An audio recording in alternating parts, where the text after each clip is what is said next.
Good afternoon students. Part 2 नियम number 1 के अंतर्गत हम ट्रांसफॉर्मेशन के पहले रूल को देखने जा रहे हैं। इसमें यह सिखलाया जाएगा कि किसी वाक्य में आए हुए एडवर्ब टू को हटाकर उस वाक्य के रूप को दूसरे रूप में कैसे परिवर्तित कर। इसलिए हेडिंग दिया हुआ है एडवर्ब टू को हटाकर वाक्य का रूप बदलना। ट्रांसफॉर्मेशन ऑफ सेंटेंसेज, वाक्यों का रूपांतरण by removing adverb too, adverb too को हटाना। इसमें कई तरह की श्रेणियां होती हैं, कई तरह के वाक्य होते हैं। पहले नंबर पर देखिए यहाँ लिखा है ही इज टू यंग। पहली बात जान लीजिए कि टू एडवर्ब वहां लगाया जाता है, किसी भी एडजेक्टिव या एडवर्ब के पहले वहां लगाया जाता है जो अवांछनीय चीजें हैं, जिसको पसंद न की है। जैसे it is too cold, too का मतलब कोई चीज सीमा से खाली, यानी इतनी ठंडक है जिसे बर्दाश्त नहीं किया जा सकता, मतलब इट इज नॉट प्रॉपर, यह उचित नहीं है, अच्छी चीजों के लिए इसका प्रयोग नहीं करते। इसलिए यह लिखा he is too young to work here, वह इतना छोटा है यहाँ काम करने के लिए। देख रहे हैं यहाँ एडजेक्टिव के पहले एडवर्ब टू लगा हुआ है और उसके बाद इन्फिनिटिव टू लगा के इन्फिनिटिव आया टू वर्क हियर, यानी ऐसे वाक्य जिसमें टू के बाद इन्फिनिटिव टू भी आई हुई हो तो उसको कैसे बदलते हैं। तरीका यह है कि पहला नियम कि एडवर्ब टू को हटाकर वहां सो लिखेंगे, यानी जब एडवर्ब टू को हटाएंगे तो उसके स्थान पर सो लिखेंगे, और जहां इन्फिनिटिव का टू दिया हुआ है उसके जगह पर दैट का प्रयोग करके क्रिया के पहले कैन नॉट या कुड नॉट का प्रयोग कीजिए। अगर सेंटेंस प्रेजेंट टेंस में है तो कैन नॉट लगाइए, सेंटेंस पास्ट टेंस में है तो कुड नॉट लगाइए। जैसे यहाँ देखिए he is too young, too को आपने सो में बदल दिए, यानी पहला काम करेंगे टू को हटाकर सो लगाएंगे। फिर एडजेक्टिव के बाद जो टू आया हुआ है, इन्फिनिटिव का टू है, उसको हटाइए, वहां दैट कंजंक्शन लगाइए, और दैट कंजंक्शन के बाद सेंटेंस अगर प्रेजेंट टेंस में है तो कैन नॉट लगाइए, सेंटेंस अगर पास्ट टेंस में है कुड नॉट लगाइए, बाकी शब्दों को जो करते हैं। जैसे he is too young to work here, he is so young that he cannot work here। क्या किया, इस टू को हटाया आपने तो यहाँ लिखा that he cannot, इतना बोलो। दूसरा पास्ट टेंस में Sita was too dull to understand the lesson। अब यहाँ टू को हटाइए तो टू के जब पर सो लिखिए, और यहाँ टू हटाइए तो that she could not, past tense में है ना, तो that she could not. That के बाद आप जो सब्जेक्ट प्रयोग करेंगे वह वाक्य में पहले देख लेंगे, क्योंकि यहाँ ही सब्जेक्ट आया था तो दैट के बाद आपने ही लगा।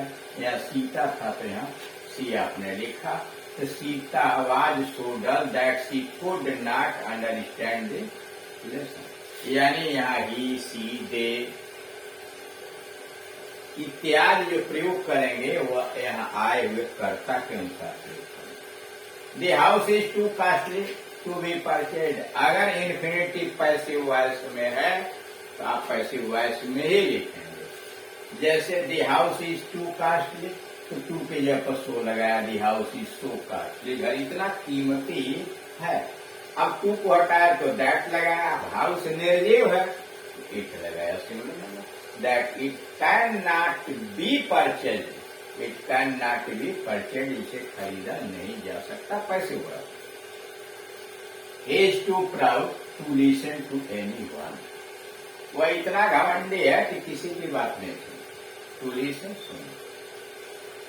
अब ऐसा नहीं है कि केवल कैन नॉट कुड नॉट ही आप लगाएंगे तो आर्टिकल, कभी कभी ऐसा होता है कि सब्जेक्ट के बाद जहां आप कैन नॉट लगा देते हैं वहां does not, do not, will not, shall not का भी प्रयोग हो सकता है, अगर अर्थ बढ़िया देता है तो। यानी कैन नॉट से अच्छा अर्थ देता है आप डज नॉट का या डू नॉट का, विल नॉट का, शैल नॉट का प्रयोग कर सकते हैं। जैसे यहाँ दिया हुआ है is too proud to listen to, is so proud, वो इतना घमंडी है that he does not listen to anyone, वो किसी की नहीं सुनता है, या he will not listen to anyone, वो किसी की नहीं सुनेगा, या he can not listen to anyone, वो किसी की नहीं सुन सकता है। यहाँ तीनों सही है, डज नॉट लगाइए तो भी ठीक, विल नॉट लगाइए तो भी ठीक, कैन नॉट लगाइए तो भी ठीक। यह सही से लिख लीजिएगा कि आप यह न समझे कि थोड़ा सा अगर डिफरेंस आ गया है तो गलत हो गया, ऐसा नहीं।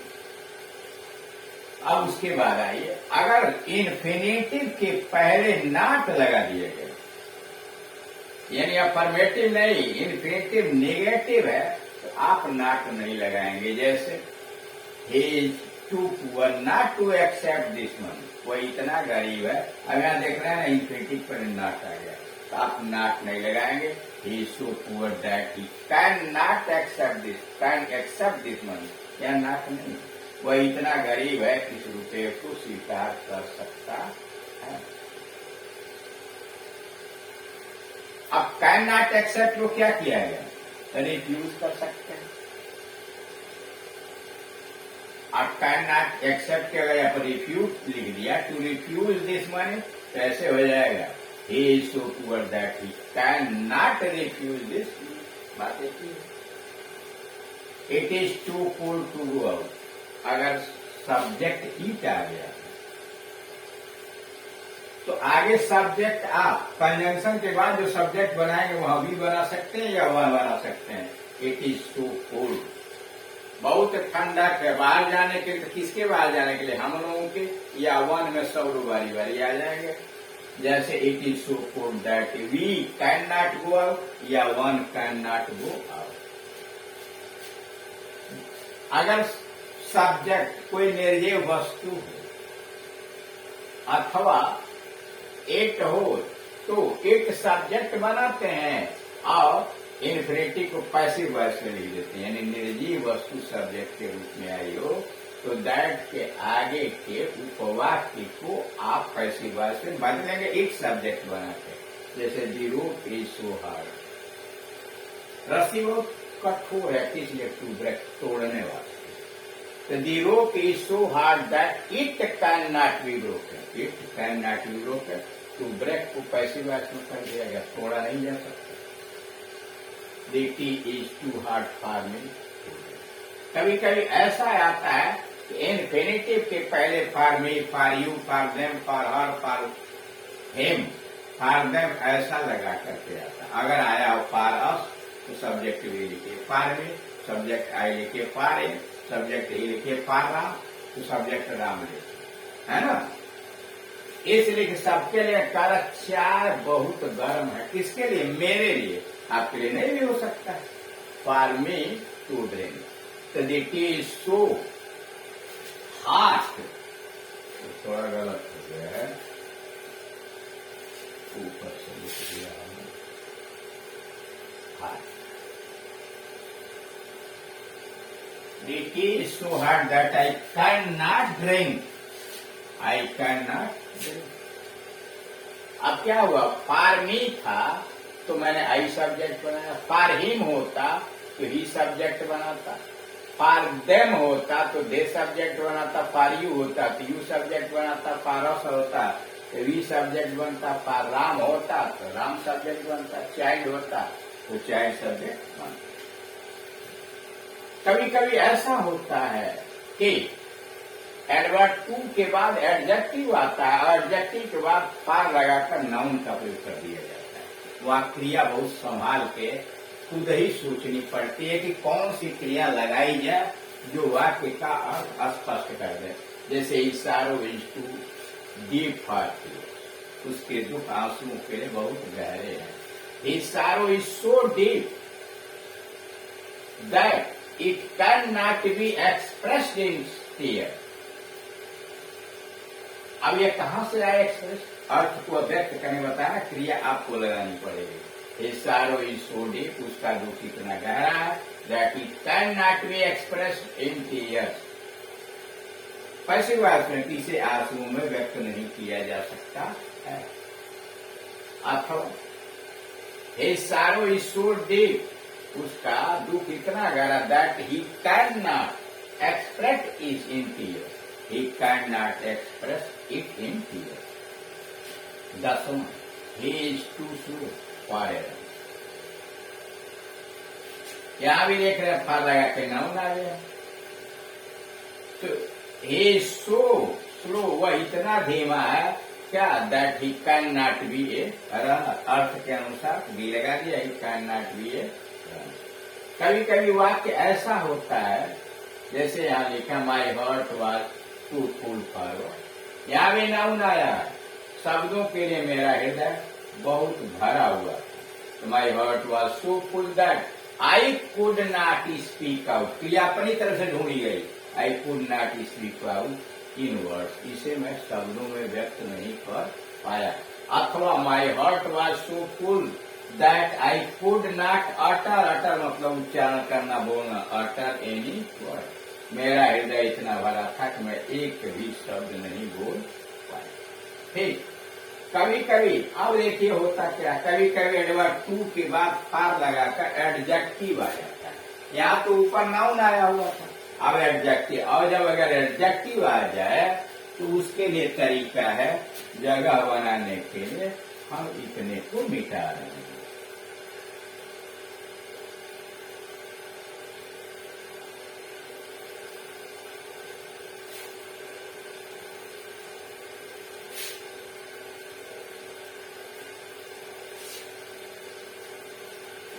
He is too eager for praise, वो प्रशंसा के लिए। जब टू के बाद एडजेक्टिव आया है, उसके बाद फार लगाकर प्रेज आ गया है, उसको इतने तरीके से बदल सकते हैं। He is extremely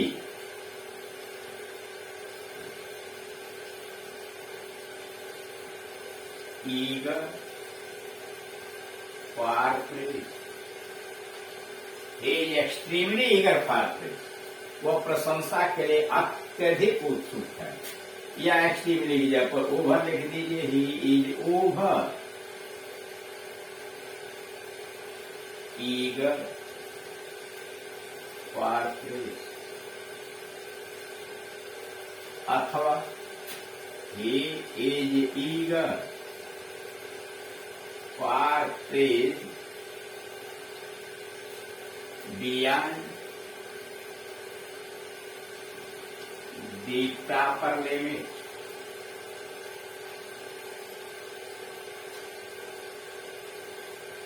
beyond the proper limit।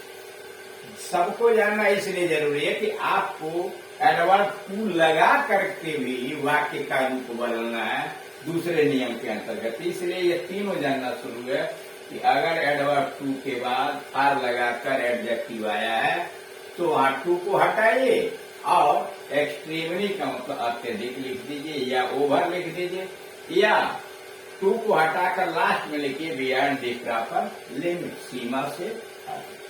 ठीक, अब है he is too eager for praise हो गया।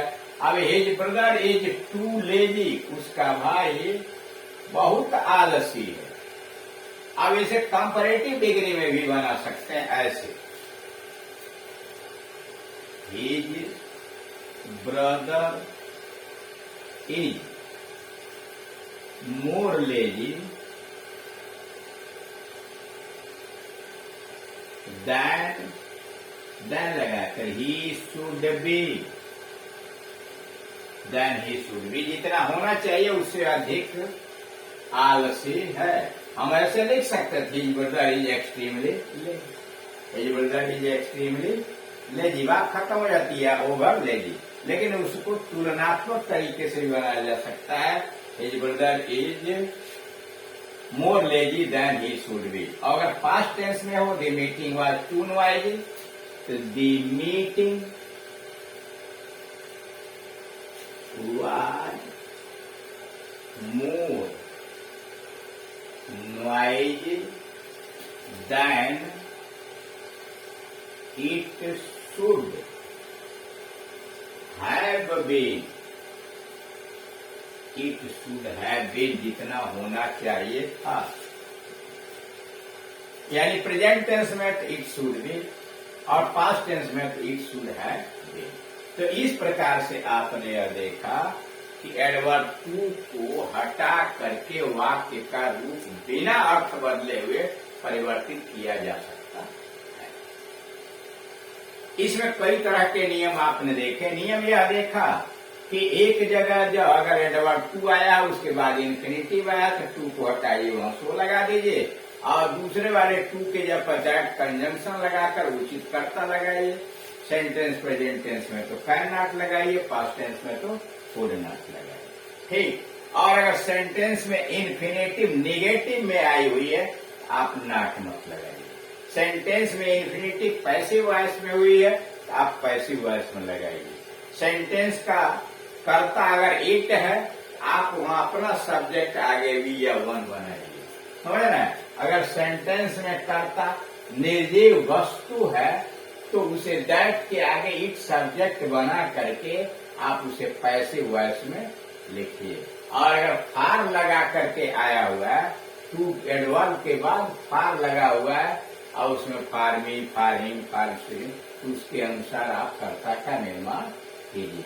और अगर एडवर्ब टू के बाद फार लगाकर एडजेक्टिव आया है तो उसके लिए आप टू के जगह पर एक्सट्रीमली लिखिए या ओवर लिखिए या हटा दीजिए और लास्ट में लिखिए बियॉन्ड दी प्रॉपर लिमिट। और हमने सारी बात। अब जरा इसी में दूसरे नियम का भी परिचय समझिए। इसके बाद जो आएगा वह यह आएगा कि एडवर्ब टू को लगा करके आप वाक्य का रूप बदलिए। मतलब यहाँ से नियम हटा दीजिए, एड एडवर्ब टू। आप देखिए जैसे आपने इसको बदला था उसी तरह से उलट जाइए। जैसे अब यह हो गया प्रश्न, he is so young that he cannot work hard। वह इतना छोटा है कि परिश्रम नहीं कर सकता। अगर इस वाक्य में कहा जाए कि एड एडवर्ब टू लगाइए तो आप क्या करेंगे, इस सो के जगह पर टू लगाइए। सो को हटाकर टू लगाया और यह जो कंजंक्शन और ये आया हुआ यानी क्रिया के पहले अब दैट लगाकर दैट ही कैन नॉट, इसको हटाइए और इसके जगह पर इन्फिनिटिव का टू लिख दीजिए। अब यहां आइए, Sita was so dull that she could not, past tense में अंडरस्टैंडिंग, तो सो के जगह पर टू लगा दीजिए। सीता वाज सो डल और दैट कंजंक्शन के साथ कुड नॉट का यह हटा करके इन्फिनिटिव सेंटेंस बदल गया, एड टू हो गया। The house is too costly to be purchase, अब सो जो आया सो के जगह पर टू आ गया और दैट इट कैन नॉट हटा करके टू लगा दिया। The house is too costly to be purchase. He is so proud that he does not, will not या cannot listen to anyone। तो so के जगह पर आपने टू लगाया और that he does not लिखा या will not लिखा या cannot लिखा हटा करके और टू का प्रयोग कर दिया। He is so poor that he cannot accept it। can accept, देख रहे हैं यहाँ not नहीं है तो not आप अपनी तरफ से लगा देंगे। ही सो के जगह पर टू हो गया और यहाँ चूंकि नाट नहीं है तो इन्फिनिटी आप नाट बनाएंगे यानी इसको हटाएंगे और हटाने के बाद इन्फिनिटी का टू रखिए उसके पहले नाट लगा दीजिए। It is so cold that we can not या one can not go out, so के जगह पर आपने टू लगाया और that we can not too हटा करके फिर इन्फिनिटी का टू लगाया यानी एड एडवर्ब टू। अब यहां देख रहे हैं द रोप इज सो, तो यह टू हुआ तो दी सो को जब पर टू लगाया। The rope is too hard that it can not be broken को आप एक्टिव वॉइस में बदल दिया, टू ब्रेक कर देंगे। टू बी ब्रोकन में आप लिख सकते हो is too hard, to be broken लिख देंगे तभी वो गलत नहीं है, लेकिन अगर उनको इन्फिनिटिव बना दिया तो टू ब्रेक हो गया। dt is so hard that I can not drink. आई केवल मेरे लिए आया है तो सो के जगह पर टू लगा दिया और यहाँ फॉर मी लगा के टू ड्रिंक कर दिया। और ये जो दिए हुए हैं इसको तो थोड़ा संभाल के लिखा जाता है। हाँ, इसको जरूर ध्यान दें कि अगर एक्सट्रीमली आया हुआ है, ओवर आया हुआ है या बियॉन्ड दी प्रॉपर लिमिट आया है तो आप ये एडजेक्टिव के पहले टू का प्रयोग। धन्यवाद। आशा है आपको बात समझ में आई होगी। इसके बाद इसका एक्सरसाइज देखा जाए।